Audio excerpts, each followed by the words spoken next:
Welcome to York Cemetery in North York, Ontario, traditional territory of the Anishinaabe, Haudenosaunee, Wendat, Ojibwe, and Mississaugas of the Credit First Nation. Today we'll be visiting a Victoria Cross monument, a Victoria Cross recipient, an award-winning journalist, the last Grand Duchess of Imperial Russia, and the man behind Tim Hortons. Let's go! Following the main path into the cemetery, we come across a monument dedicated to the 99 Canadian recipients of the Victoria Cross, the highest, most prestigious military decoration that can be awarded to British Commonwealth soldiers. Created by the award's namesake, Queen Victoria, it is awarded for most conspicuous bravery or some daring or preeminent act of valor, self-sacrifice, or extreme devotion to duty in the presence of the enemy. There are only two words on the Victoria Cross: for valor, and we're going to see plenty of that on these plaques. Speaking of the Victoria Cross, one of the recipients of the award is actually buried here in the veterans section here at York Cemetery. But you won't find his name on one of the plaques since he fought for Britain in the First World War, not Canada. Well, someone has graciously left a Canadian flag here at the grave of Victoria Cross recipient Henry Robson. Robson received his Victoria Cross for actions during the First World War when he was 20 years old. After the war, Robson sadly had to sell his Victoria Cross medal to be able to move to Toronto in 1923, where he got married and built a new life here.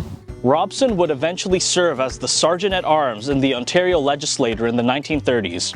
And although he never saw them again, his Victoria Cross medal was recovered and now on display at Edinburgh Castle in Scotland. Alright, in this beautiful little alcove here, we have the grave of Barbara Frum, award-winning journalist with the CBC. She was best known for her interviewing skills, sitting down with many prominent figures of the time. Most outside of Canada have never heard of Barbara Frum or are familiar with her work. But you may be familiar with her son, David. He was formerly the speechwriter for President George W. Bush, and he wrote the famous Axis of Evil speech. Sadly, Frum's storied career was cut short after a long battle with leukemia and would pass away in 1992 at the age of 54. The atrium of the main CBC building in downtown Toronto is named in her honor. Alright, here is the co-founder of the largest and probably the most famous Canadian restaurant, Tim Horton, who founded Tim Hortons. You might not have known, but besides his famous restaurant, Tim Horton was actually a successful hockey player.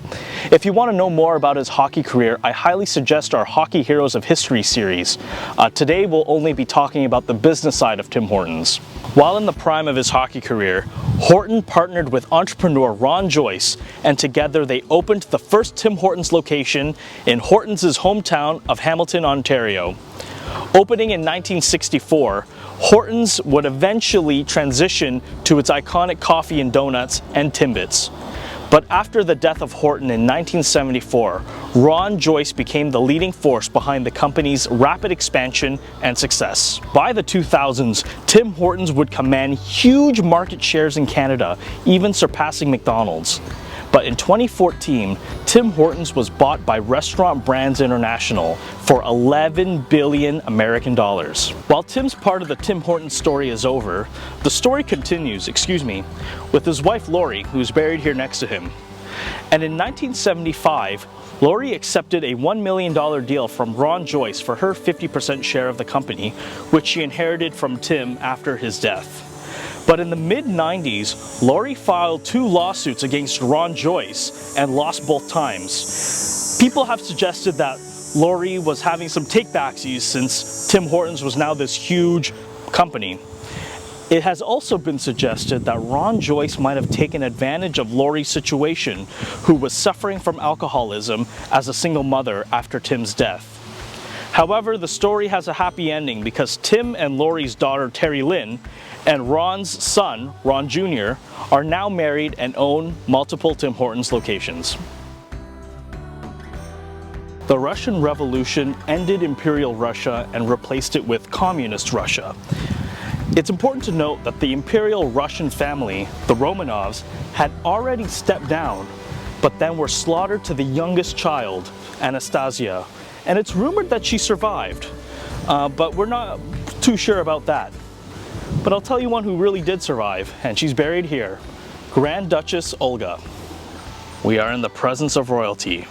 Grand Duchess Olga, daughter of Emperor Alexander III and sister of Emperor Nicholas II, the last Tsar of Russia. Once the revolution was successful, Olga, after serving as a frontline nurse in the First World War, fled to Crimea and then to Denmark in 1920. But after the Second World War and the defeat of Germany, the Soviet Union under Joseph Stalin was right on Denmark's doorstep. So Olga decided to move across the sea to Canada. Olga, her husband Nikolai, and 2 young sons would live off a farm in Campbellville, Ontario, which Olga would describe as the happiest days of her life.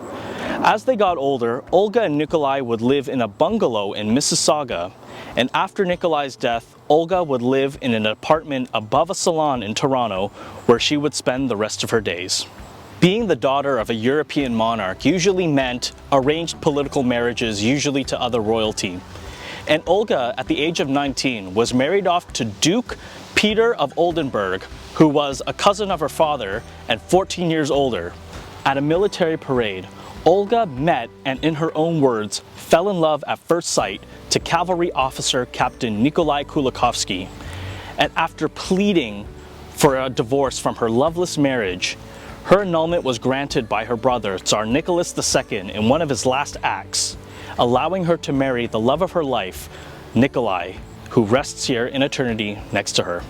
Grand Duchess Olga would pass away in 1960 at the age of 78. A monument dedicated to the 99 Canadian Victoria Cross recipients, Henry Robson, Barbara Frum, Grand Duchess Olga Alexandrovna of Russia, and Tim Horton, all here at York Cemetery. Thanks for watching.